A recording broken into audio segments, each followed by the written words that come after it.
Please welcome back to the stage, Managing Director of Out and Equal, Dina Fidas. Thank you all. Thank you all. Whew, how's the day so far? All right. I love to hear that. I love to hear that. I have had the extraordinary pleasure of knowing many of you over the years. I spent about 12 years at the Human Rights Campaign. I'm entering my 4th year here at Out and Equal. And one of the things that drew me to Out and Equal that I find so magical about the organization and this extraordinary community is that if patience is a virtue, we don't have it, and we don't have it in the best way. What I mean by that is we see it as our role to speed up history. We see it as our role to not wait until someone is writing their memoir, writing their book, reflecting on their journey after they've fully made it to the highest echelons of their careers. What we do is cultivate strength and community and authenticity at all career levels.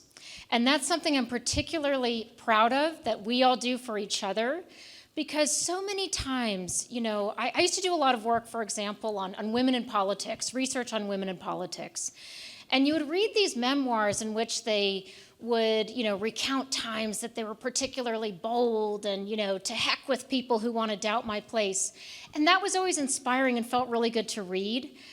But along the journey, there's actually a lot of self-doubt. There's a lot of coming home, either by yourself or to a spouse, a friend, a partner, and saying, I'm not sure I can do this anymore. Today may have put me over the edge. I'm not sure I can be the only fill in the blank in the room anymore. Or I've just had to be the educator for the umpteenth time when it comes to pronouns, or when it comes to my orientation, or what have you. And so we've identified there's absolutely a need for us to locate each other in this journey and to tap these extraordinary ascendant leaders, those who are accomplishing amazing things right now, but no, they're not CEOs. But their wisdom, the compassion that they have for one another, and the insights that we gain together are just extraordinary. So it's with great pleasure that I'm about to welcome 4 people who I now not only get to call friends, but they call one another friends. And I think it all started at Executive Forum earlier this year. So I will name them and then hold your applause just till the very end, if I may. So Brad Bemmel of JP Morgan Chase, Lindsay Evans of IBM, Sia Justice of Raytheon, and Chris Messiah of JP Morgan. Please welcome our incredible panel of new leaders.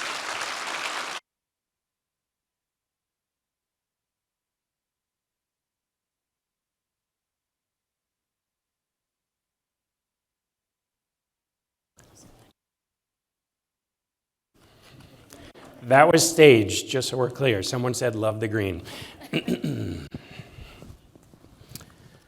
Hello, everybody. Hopefully, everybody is having an amazing summit. I know I certainly am, and it's just getting started.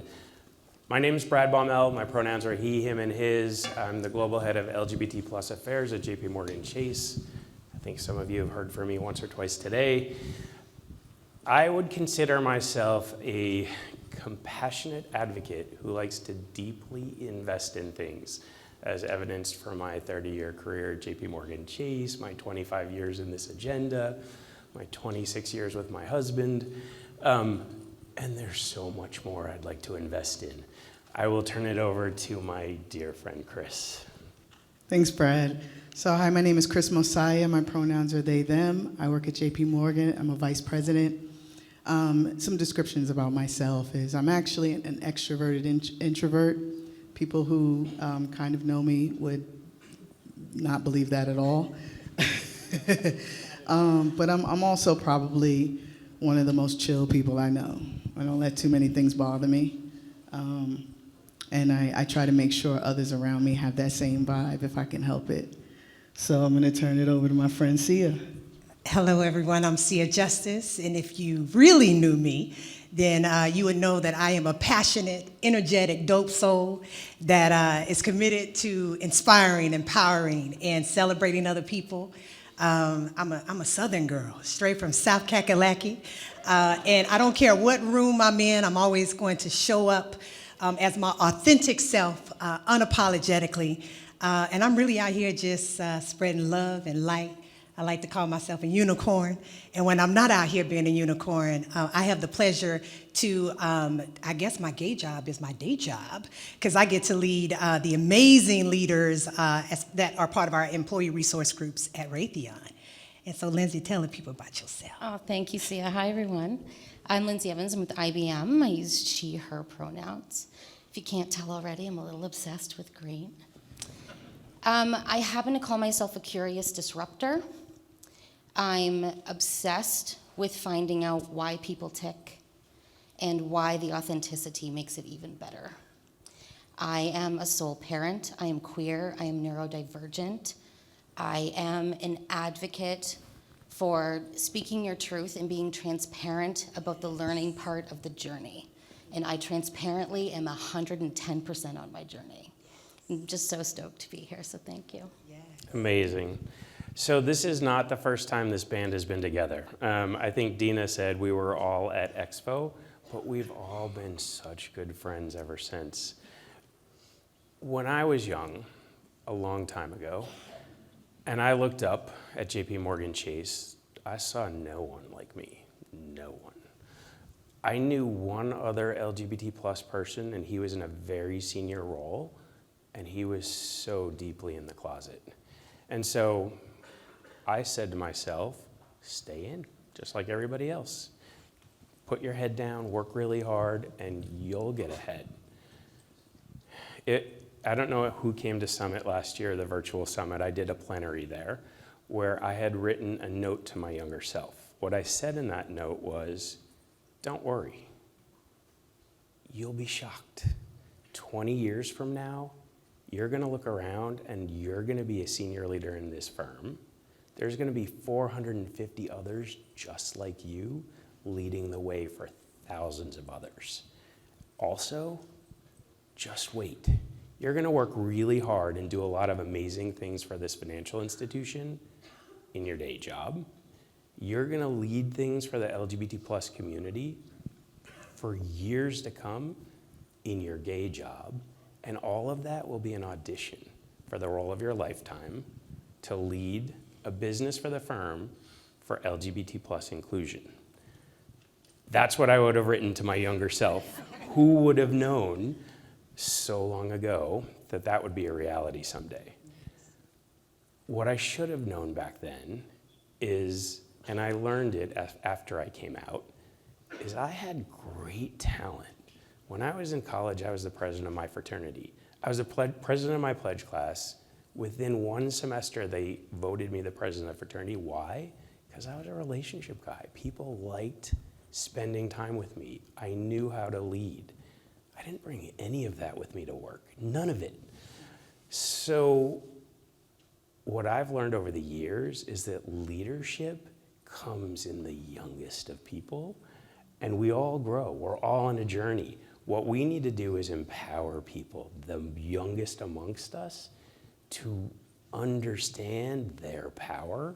And so today's conversation is going to be with me and these amazing human beings about leadership and their journeys and where they are today. And I would argue that we've all come a long way just in a few months, just since we were together back in March in San Francisco. So I'm going to start, and we're not going to do Q&A today, so I apologize for that. But, and this is my third event of the day, none of us have anything immediately after this. So if you want to come out in the hall and hang out and ask us questions at the end, we're all going to hang out. So let's start with who, if any, role models did you have when you were first starting your career? Much like I had none. Chris.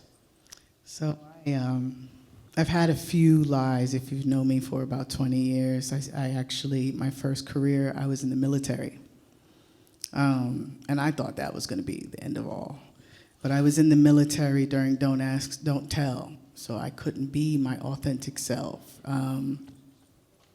So fast forward to about 13 years later, and I come to JP Morgan, and I'm an associate. I'm a software engineer. I'm queer. I'm masculine presenting. And I work on a floor where no one looks like me, let alone identifies like me, right? And so I spent a lot of time in my head. During that time, I decided to keep my head down and just do my work. And maybe people will see me as invisible. I got tired of hearing the whispers. And I remember going into the bathroom, and I remember looking at myself in the mirror and saying, I'm probably too black to be here. I'm probably too gay to be here. And I don't think these people are used to seeing someone with locks this long, if at all. I don't think I belong. I remember going back to my seat right after doing that, and I was just like, I wish I could just find one person who was like myself. And there was a queer black man. His name was Olu. I said was, like it's not. He's not around anymore. His name is Olu. And he said, you should lead Pride. And I was like, what? He said, yeah, you should lead Pride. You look like somebody who could lead Jersey City Pride. And I was like, well, what do I have to do for that? And he was like, just lead it. I said, oh, okay, sure. And I started to just lead it. I didn't really know what that meant, right? But it was like my time to do something with people who were like myself. And I felt comfortable every time I got around these people. Even though I spent 8 hours of my day around people that I didn't feel comfortable around, the small amount of time that I was around people in Pride, I felt at home, like my shoulders would drop. And so I felt like, I don't want anybody else to feel like this. So now I'm gonna do some things. I don't know what, but I'm gonna figure it out. I created a panel in Jersey City called Gender Identity, Gender Expression. And I made sure I didn't want it to just show in Jersey City. I wanted it to show everywhere. I made sure I did that. And while I was doing that, I started to meet other senior leaders like myself. Brad has actually known me a little longer than that, but we became more involved together. Other individuals who are now my mentors like Jill and Larry. And those were my role models.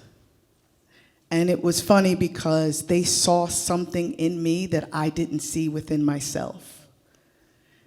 They would say, you know, you can do this, or you're going to do this, or you're going to be this. And I would say, thanks, that feels so great. And I would go home and I would just be like, I don't know what these people see. I don't know what it is. And it wasn't until the pandemic that I lit my own flame. And when I lit the flame, everything that everybody told me was like gasoline on top. And I've been on fire ever since, baby. Hey. And I mean, and honestly, they truly have. They just need to see it in themselves. Yes.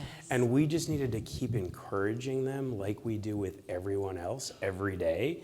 It hurts me to know that you even spent a day thinking there wasn't others just like you. Sia, same question to you on role models. Yeah, I think one of the things that connects Chris and I is, I too started my leadership journey in the military. And transitioning from the military and going into corporate, there's a certain mentality you have when you're in the military. It's some hierarchy, and people show up and do their jobs. And now I'm in this corporate space, and I'm expecting people to show up and just do their jobs. Well, it doesn't work that way.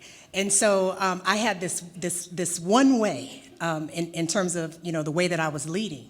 But I also encountered something very similar in that I'm showing up in a space. I started my career, I'm actually out in sales. And if you know anything about outside sales, I'm older than I look. But back in the day, that was just definitely not a place where you saw women, and you definitely didn't see black women. And so role models, I didn't see that. That wasn't there, right? And so I found myself in a position to where I had to become, right, what I needed to see. And so I think that, when I think about, role models, think about, being in this space, making the transition from the military into corporate, there are a couple of things that, just like you, it's a lonely space when you don't see yourself. Representation really does matter. And we're human. We have this innate, desire to belong. And all of my intersectionality, it's all out there now. I wear it like a badge of honor. But back then, I was doing everything that I could to fit in, right? And so if you didn't see it on me, I didn't talk about it. It helped that my wife's name, she uses the pronouns she and her name was Jo. And so I was able to go into the workplace and play that game. Yes, I went out with Joe last night. Me and Joe went on vacation, and everybody assumed it was a husband. And I was able to hide for a really long time. But that's a really lonely place to be when you can't come to the place that you work every single day and bring your whole self to work. And so I had a conversation very much like Chris, where I said, hey, there are two ways that we could play this game. I could come into this environment every single day. There is no one that looks like me. There is no blueprint, right? I am the blueprint. And the choice that I have right now is I can be in this situation and I can continue to hide. But what I do know is that when people bring their authentic self, their whole self to work, that's a superpower, right? And so just like my last name is Justice, I'm like, I'm gonna be a freaking superhero. And so I'm gonna be what wasn't there for me. And so instead of hiding my identity, I recognize that I have a story to tell. And I may not think it's a great story, but I'm like, I'm gonna tell it. And by telling my story, I am going to release myself, right? I'm gonna show up as my authentic self. And something pretty magical happened, right? I'm out here and I'm like, I don't really have any, there's nothing interesting about my life. But I begin to say things like, hey, I'm Sia Justice and I'm gay. And I'm in a room of people and I'm waiting for, this response of rejection to happen. And guess what? It didn't happen. Actually, the opposite happened. People came up to me and said, oh my gosh, you're standing on this platform as an executive and you just said that you were gay.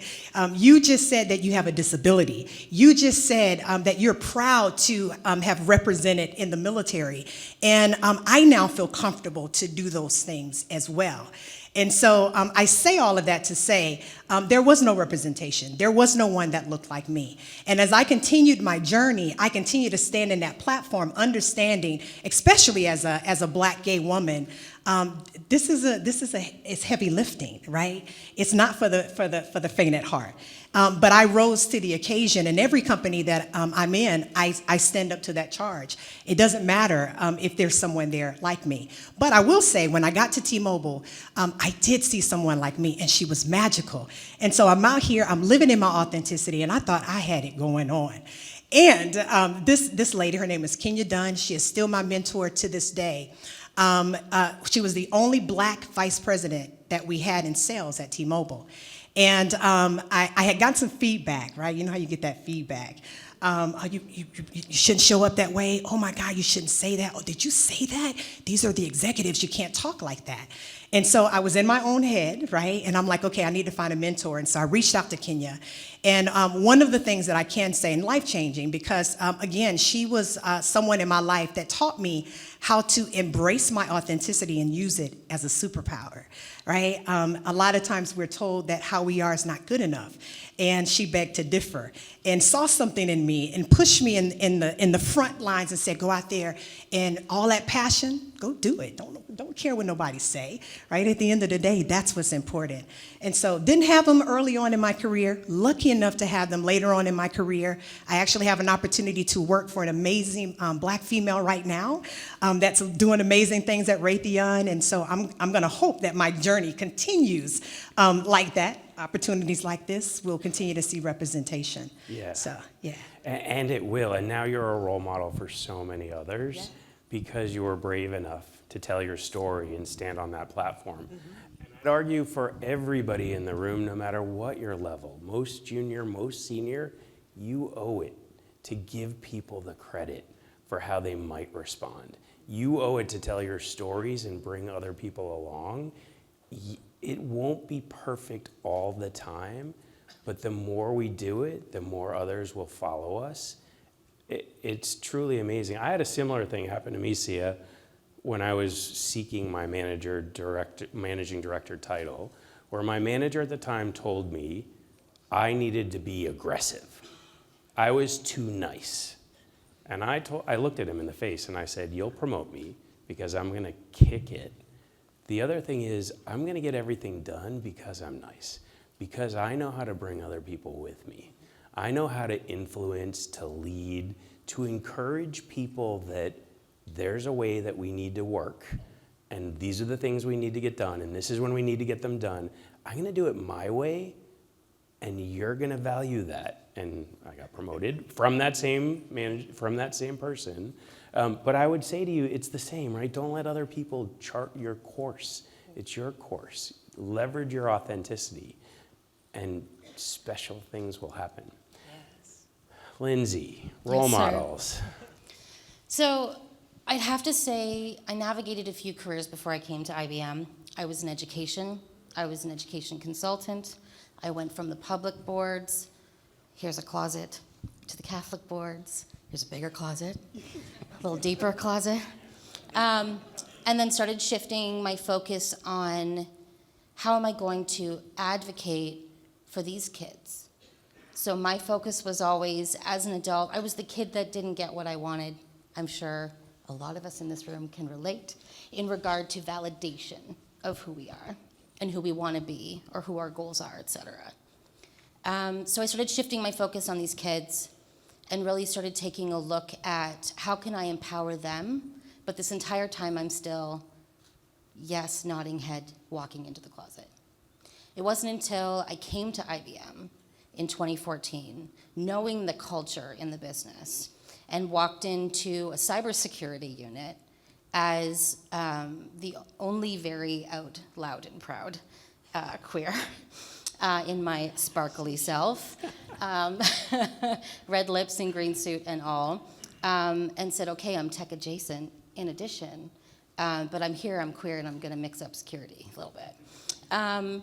That was a very difficult path for those people to embrace, but very quickly I found that they did. And the first person that was really starting to empower me and inspire me was actually an ally.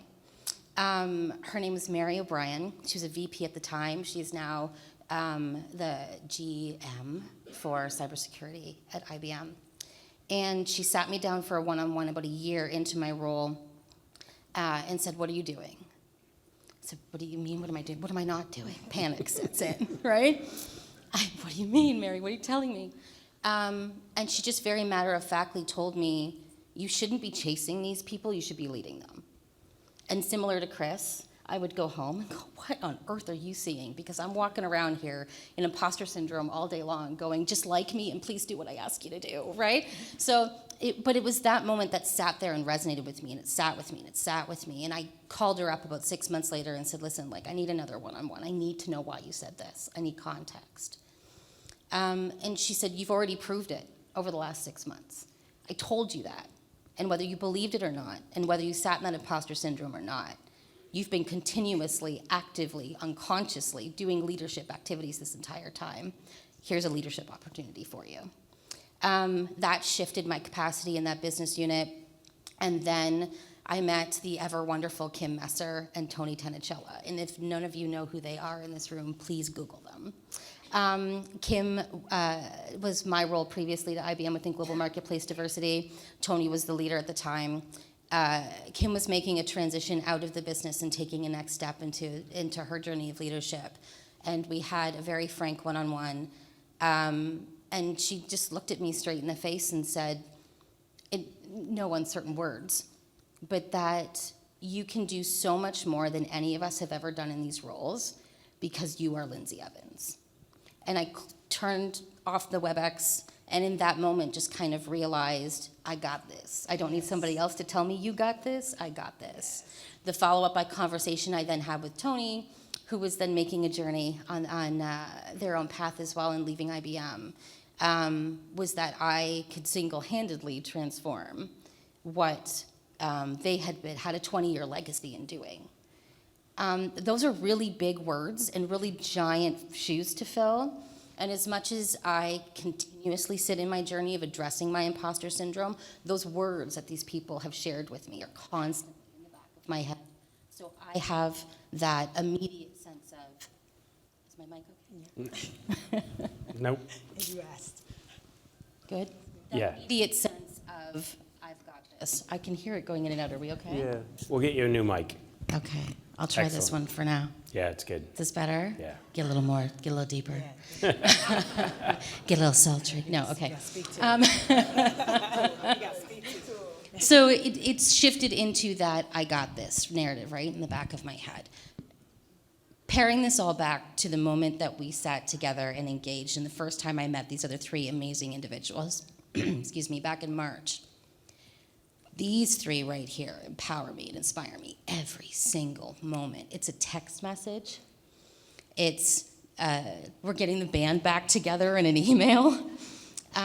It's going out for dinner and just having that moment of looking across the table and knowing that you can see yourself in that person's shoes and you can see yourself up on this stage. And as Brad said earlier, there's going to be hundreds of us, hundreds. There already are. There already are. Yeah, Lindsay, it's just amazing. And I remember you were just stepping into your new role back in March. It was the day I accepted the role, was the day I stood on stage. And the three of us didn't even know you from a hole in the wall, and we all knew you got this. Yeah. It's been amazing to see your journey just in a couple of months, and you totally have this. So we're going to move on to the next question. Truly amazing. You each embody so many different identities. Some of you have covered it already: parents, military, ethnicity. How do you find the support you need navigating the workplace, your careers, your lives, and still really showing up every day as leaders? I'll start with you, Chris. Yeah, so I have a multitude of identities, intersectional identities. I'm a veteran, as I mentioned earlier. I am Black. I am queer. I am non-binary. I am a parent. I am a parent of a child who is on the spectrum. I am also someone who is living with an invisible disability. I've got quite a few intersectional identities. And I look for support a lot of times by finding individuals who are in the space of being my mentors and my friends who I share a commonality with. That's my friends. That's my friends who are mentors. I will say this, though, when I'm looking for support within my career, a lot of times I go to those that are more, not as much like myself, but I still have a commonality with, right? So my mentors are out individuals, but they are not Black. They are not non-binary. But they still support me, right? They're still the pillars of my support. They're the people I look up to, but I also can still come to them for advice. But because I don't actually have someone who is exactly like me that I'm looking for, right? When we talk about support, a lot of times that's the representation that we need, especially in our careers. And I don't have someone who is Black and non-binary who is an executive, right? I don't have that representation to look at and say, all right, I can do this because I see that person there. I can do this because. And so the support that I have for the individuals, like my friends, my colleagues, and my mentors, is to just be the person I don't see. There it is again. That's it. Yeah. Yeah, I mean, it's truly amazing how I've watched you navigate that and then be the role model for others. I know Chris rolled out our non-binary training and is one of my hugest, staunchest proponents of pronouns. and educating everyone on they, them, which is still so hard for so many people. So thank you for Thank just you. showing Yes, thank you, Chris. up. Yeah. Thank y'all just for being there. See ya. Yeah, again, similar to Chris, I will say, in terms of support, I think the first thing that I had to recognize was I gotta be honest, right? I think a lot of times we assume that we, especially in the workplace, that there isn't a support system for us, right? I think about things like self-ID and why we need the self-ID so that we can get the resources and the support. And so if I'm out here preaching that, I kind of gotta do it, right? And it's scary, it's scary. And so I too am a veteran. I am a mother. I am over the age of 40. I identify as female. I am a lesbian. And so I'm wearing all of these different hats. And some of them you physically see, and some of them you can't. Here recently, I, for whatever reason, have been in a constant flare with my lupus. I suffer from lupus. I have never struggled with my lupus. And I'm working at this new job, and I got a new boss. I have this hefty job of consolidating all of these ERGs across the enterprise, and I don't feel well, right? And the last thing we want to do is share what we think are weaknesses, because then people will begin to see them as weaknesses. I would encourage people to not do that, right? If you want support, you want to create a support system, you have to be honest with people around you. And I'm grateful and so blessed that I have an environment in my workspace where I do trust my boss and my colleagues enough to be able to share these things with them. And I'll be honest, we recently did an exercise at one of our offsites. And instead of starting the meeting with, hey, everybody introduce yourself, there was a question a couple of questions that were posed at the beginning. And the question, every meeting I'm ever doing now, I'm starting with this question. And the question was asked, like, what is going to prevent you from being present today? Wow, right? What is going to prevent you from being present today? And I had a very vulnerable moment. While I had been very honest with my boss about, my illness and all the other stuff that's happening in my life, I had not done that with my colleagues. And so I took that moment to say, you know what, I'm here. Emails, that's not what's on my mind. I am in pain today, right? And so if you see me get up from this table, it's not that I'm disengaged, right? I am just trying to manage my pain level today. And the level of support, even now, I see them. I get a little mama bearish from my boss and my other colleagues. But what I can tell you, I feel more comfortable traveling with my colleagues being with me because I know they're going to look out for me. Lindsay looking out for me, Chris looking out for me, and the people that I work with. And so I would, once again say, give people a chance, right? I hate to say blind trust because I think that it's up to us to create environments where people trust us. But if you're in a leadership role, start with that question, right? In your next one-with-one, ask, like, what is really preventing you from showing up as your very best self today? And you'll be very, very shocked at what you get. And from that question, I am more comfortable sharing. And so when I think about a support system for my intersectionality, I'm able to create that space for myself just by being transparent and giving people an opportunity to show up for me. And I'm so grateful for that. That's just amazing. Yeah, seriously. Thank you, Sia. I think the pandemic was horrific, right? But I think it taught us a couple of things and created a little bit of vulnerability in people who weren't very vulnerable before. One of the things I think it taught us is we're all just human beings. We all have stuff going on, and if you don't take the time to care about the people that work for you, the people that mean something to you, your peers, your boss, then you're not leading at all. It's when you do those things, when you over-index and you over-invest and start a meeting with a question like that, that people are gonna look to you as someone who they wanna be, much like I'm sure you're creating around you. And so I encourage all of you to do the same thing if you're not doing it today. We start our Monday morning team check-in with, like, how was your weekend? Like, what's going on in your family and your life?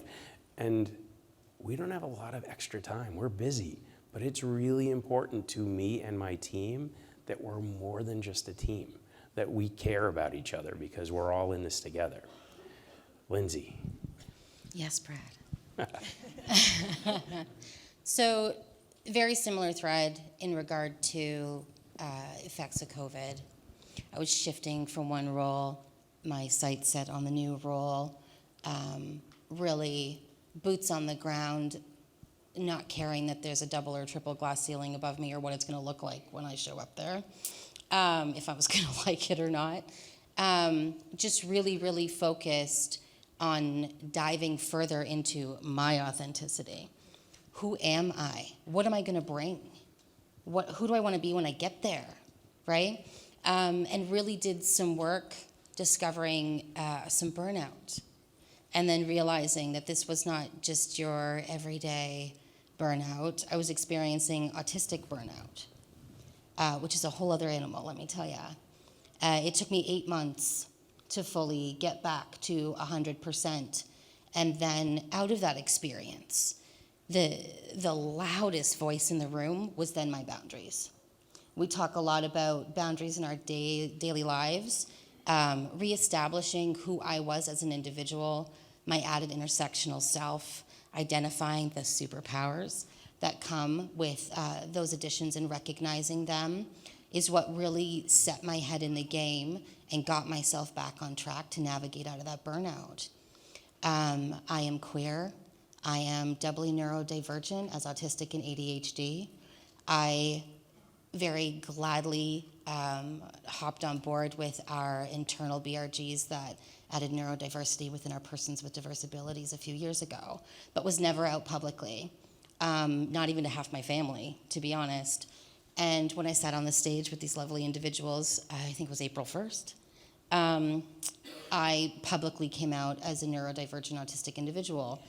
And the moment I walked off that stage, I had an individual who I hope is in this room, you know who you are, who came up to me and said, "Me too."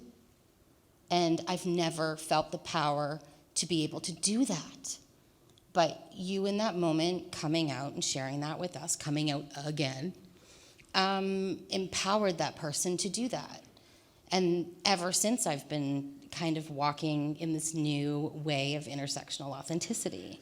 I'm also a parent of an autistic and ADHD child who recently came out as non-binary, and the day before I came to get on a plane and come to this lovely Las Vegas, told me they want to try drag and they'll let me do it first with them. So it's like all of these added things that then, as you start to explore yourself more and more and more, and find the value in those nuances within yourself further and further. You start recognizing the power in everybody else, and then it just starts drawing out, right? I think Sia said to me yesterday, when you stand up there confident, the confidence shows up in front of you, right? It's just drawn to you. And it's the same thing in regard to your intersectional self and finding those pieces of you that make you you, and then using them to your advantage.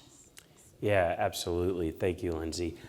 I said it this morning in the plenary, we want to know about all of the pieces of you. That's what self-ID is all about. It's not about I'm gay or I'm black or I'm a woman, or it's about everything. It's about every piece of you. And if you're not just telling us, but bringing it to the table every day, you're not going to be able to inspire others. You're not going to be able to lead others along their journey and be the role model that you always looked for when you were growing up. So, thank you.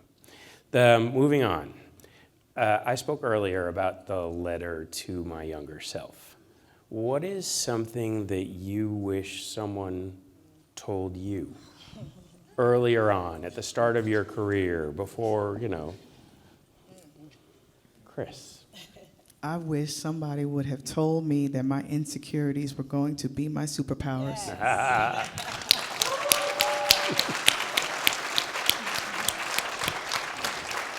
Let me explain what that means for me. I told you all earlier I was picking myself apart in the mirror. Literally, I was picking myself apart for other people to be comfortable with my existence. Right? Am I too black? Is my hair too different? Am I too queer? What? Let me tell you something. Those superpowers, my hair is my crown. Hello. My skin is my armor. Yes.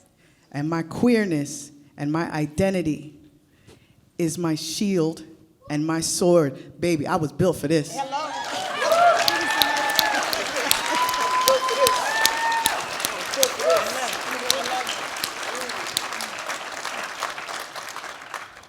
And while I may not know Lindsay and Sia for as long, I remember Chris before they even started at JP Morgan.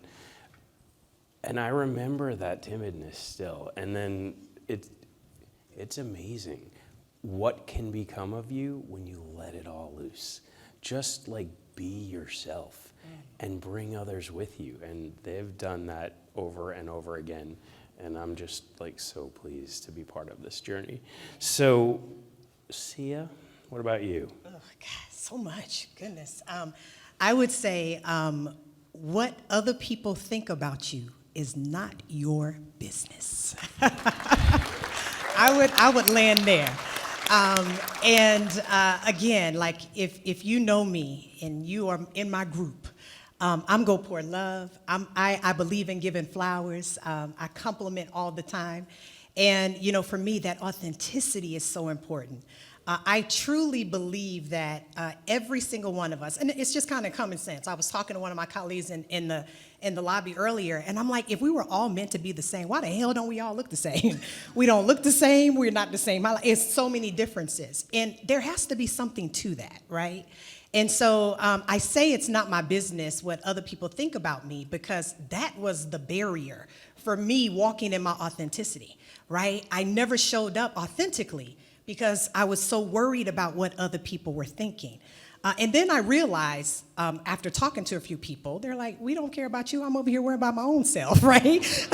And so I began to really take that and adopt that as a principle, that what other people think about me, that's on them. All I can do is show up in all my authenticity. All I can do is recognize that I'm good enough, and the way that I was made is exactly how I'm supposed to be. And it's my job to continue to embrace that so that I can figure out how to unleash it so that I can empower others. Yes. I just love that. And I can relate so well to that, Sia. Like, I remember when I was growing up in my professional career, I wanted to be liked. And I don't know why. Like, I wanted people to like me. You don't know why? And like, I don't know why that was important.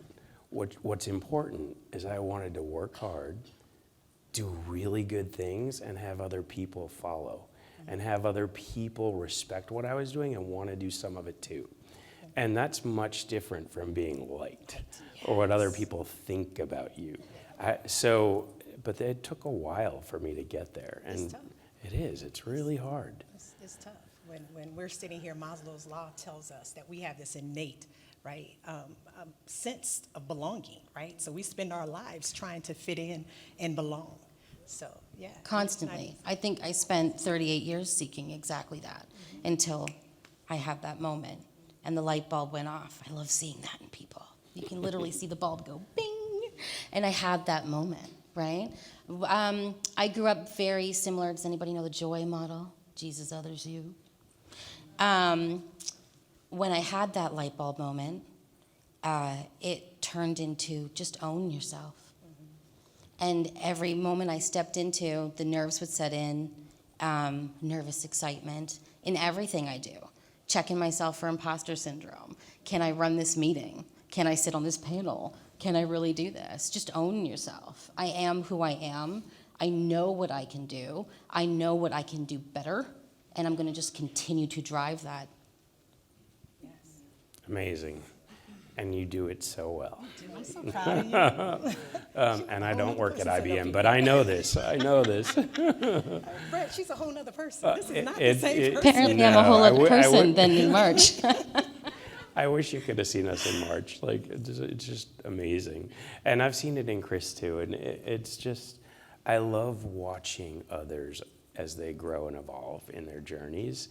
And I love the fact that I in some small way, have been fortunate to be part of it, and whatever that means. And I think you'll all find that too in your own journeys.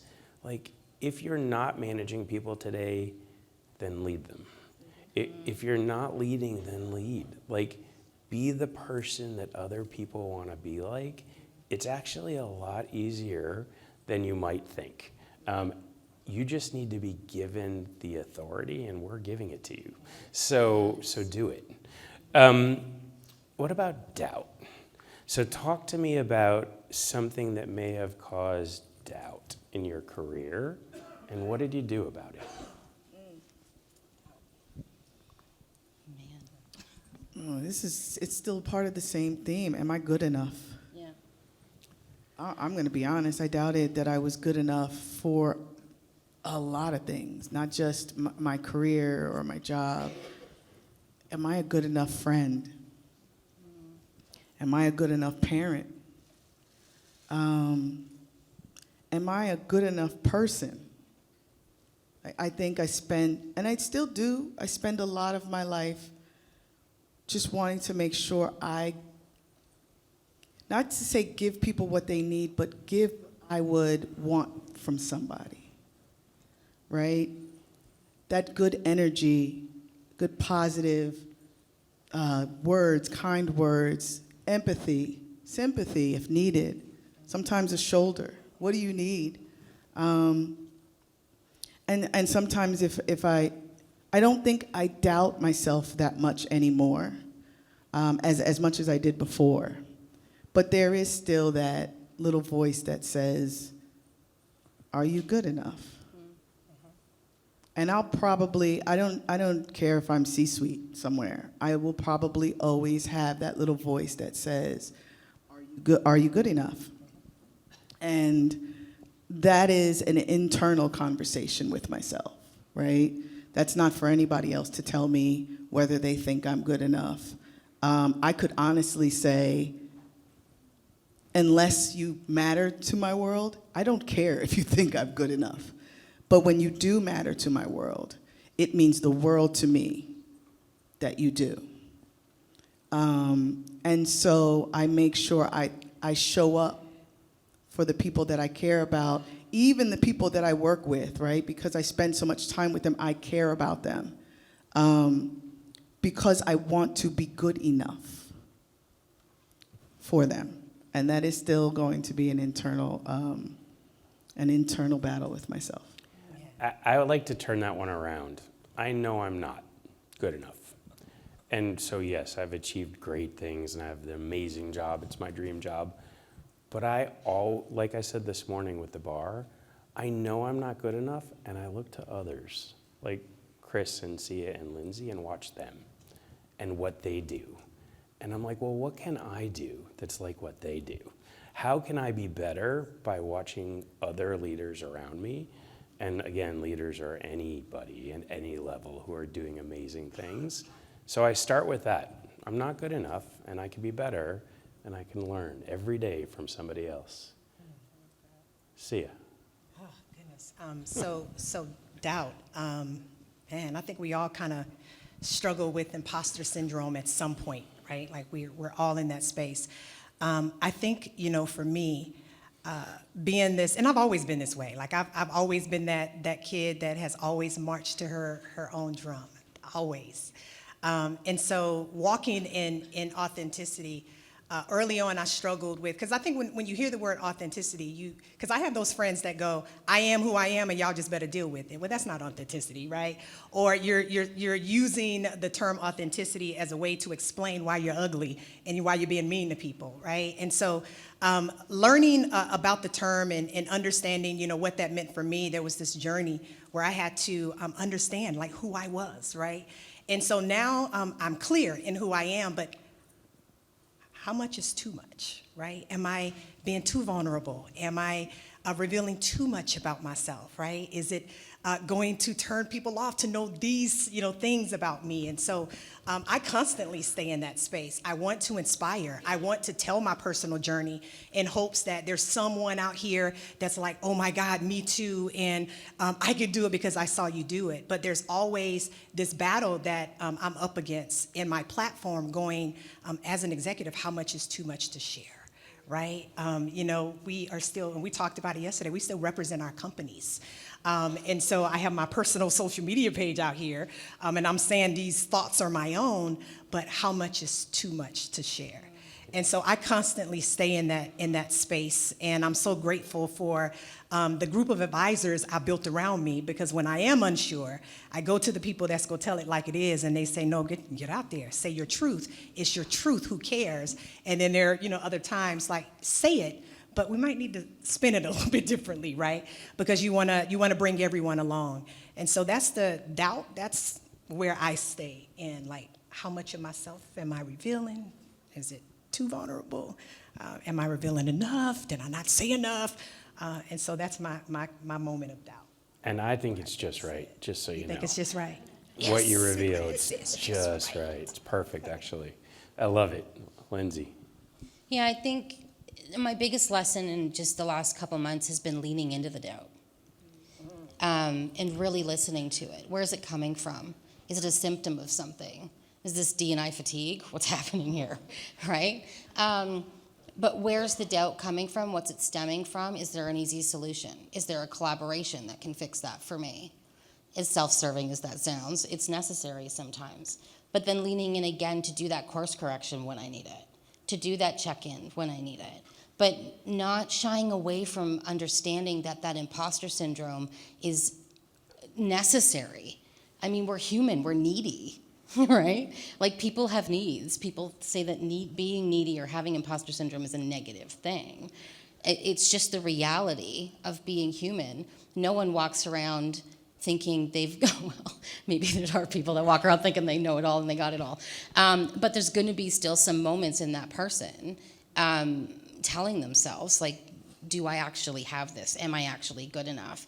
But having that conversation with yourself is what keeps you humble. So just keep it going, acknowledge it, right? Feel the emotion, acknowledge the need, correct where you need to. I love it. Thank you, Lindsay. As I was growing up in my career, I often remember thinking what I did wasn't good enough. Like, how could this be better? How could I have worked harder on something? And then one day I think I just realized I put everything into everything I do, and when I'm done, it's good. And if it needs to be improved, someone's gonna tell me, but stop doubting it. Start being proud of what I'm delivering, because it's good. I put the effort in. So I convinced myself to stop doubting and understood that people will come back to me and give me feedback. People will help me get better, but it's good to begin with. So, back to leadership. What do you think is missing from the LGBTQ leadership conversation today? I think we've talked a lot today about how a leader can be a first-year person just out of school, can be an intern that's still in college, can be anyone.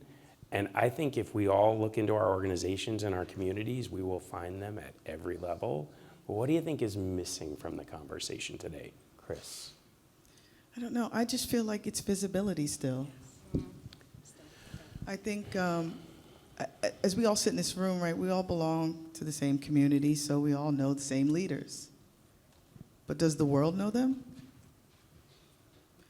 Because we need them to. Now more than ever, we need the world to know these leaders, and they don't. And because of that, there are 300 plus anti-LGBT bills in America alone. We need visibility. Yeah, that's beautiful. As we look around corporate global Earth, there are very few LGBTQ plus people that sit on corporate boards. There are very few LGBT plus CEOs. I think we're really fortunate at JPMorgan Chase to have 2, soon to be maybe 3 members of Jamie Dimon's leadership team who are LGBTQ+. That's amazing. But where are the rest of them? Yes. So like the other day when we did our leadership day, I met Martine Rothblatt, who is one of the most amazing human beings I've ever met in my life. And she's likely the smartest person I've ever met. And she's probably the most senior transgender person I know. But where are the rest of them at that level to showcase to the world how special we are and how we've helped the rest of Earth get where it is today? Sia, what about you? Yeah, we've talked, Chris and I, we've been talking about this visibility thing. I would say, what do a lot of times the lens that we look through is a very domestic lens, right? Especially in the Pride community, where it's what's happening US based. I work for a global company, and I think where there's some opportunity is for us to continue to look at how we create safe spaces for our community outside of the United States. I would love to hear more dialogue, more a conversation around how companies, right, stand in policy to protect some of our employees that are abroad. But I have to second what Chris says, representation. I look at my company, I actually reached out to my CHRO and my CDO, and I'm like, do we have any transgender executives? Like, who's out? And it was, like, no, we don't. We need to be intentional about that. That representation thing, it's something that we need to get on top of and begin to talk about more, for sure. Yeah, it's huge. And while we have a huge and vibrant transgender community at JPMorgan Chase, we've got no managing directors. And so we have work to do. Now, global, that's something I think we're really leaning into hard. And as I look around the room, I see folks from our Poland Pride, from our Latin American team, from our Asia Pacific team. Like, this agenda is global. Mm-hmm. And our state of affairs differs so radically from country to country, now in the US, from state to state, from city to city. Mm-hmm. We have to be visible everywhere. Yep. We have work to do literally everywhere to groom that next future leader so that in these places where things are really hard, we take over. Because we will at some point, 21% of Gen Z, right? So, but we have work to do everywhere to be visible, to groom leadership. Yeah. Lindsay. Yeah, I think the only thing I would add is, it's visibility across the board. But really, when we take a look, I run a global team. I support global business across the relationship of D&I, external to the business. And I really see the need for that added visibility as well across our global area within APAC and EMEA, where decriminalization is not the topic of the day. And making sure that we're still acknowledging from that top down as well as boots on the ground up from an ERG and BRG level, that those safe spaces that we continue to have hybrid and virtual are the only safe spaces for a lot of these individuals, and that visibility needs to continue to be acknowledged, and leaders need to continue to show up and listen. Yeah, Absolutely. I love it. I love it. All right, we've got 2 minutes left, and I know the Out and Equal team is going to kick us out because they told us at the beginning of the meeting. So any final words of wisdom, thoughts, and I know we're all going to regroup outside of the room, from any of you on any of these topics. I'll start. I see a room of hundreds of leaders, and I can't wait to see what all of you are going to do to help us change the world. And so hopefully some of what you heard today resonated, and you'll take little pieces of it back with you. Just know you're all leaders in your own right, and if nobody ever told you that, then they have now, right? Yeah. I would say be mindful of the words that you say to yourself. Yes. And I say that because even if you say, well, I'm just joking, I just say it all the time, your soul doesn't know the difference between what's a joke and what's real, and you manifest what you say. All day, every day. And I'll say, every single one of you is beautifully, wonderfully made. And there's something to be said about that. So if we go speak positivity into ourselves, get up and look at yourself in the mirror and say, I am special, because every single one of you are. You have an individual story to tell, and I empower you and encourage you to unleash it, because you have no idea whose life you may save, whose life you may inspire just by walking and speaking your truth. I love that, Sia. And really, for me, it's taking your allyship within our community. Ally to ally across identity within our community, and learn how to be an accomplice. Learn how to be a co-conspirator. Get involved. And when you're having a hard time and you can't cope, be okay with stepping back. You don't have to be up and next to everybody all the time, but when you can be, show up. Oh my God, so inspiring. So, I hope everybody could tell how lucky I am to have these three in my life. And I thank Out and Equal for making that possible. Well, except for Chris, who I helped find one day. But I hope you'll come spend time with us.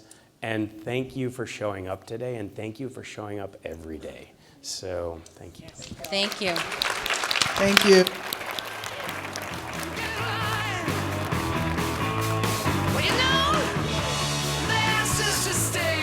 Oh, I would love that.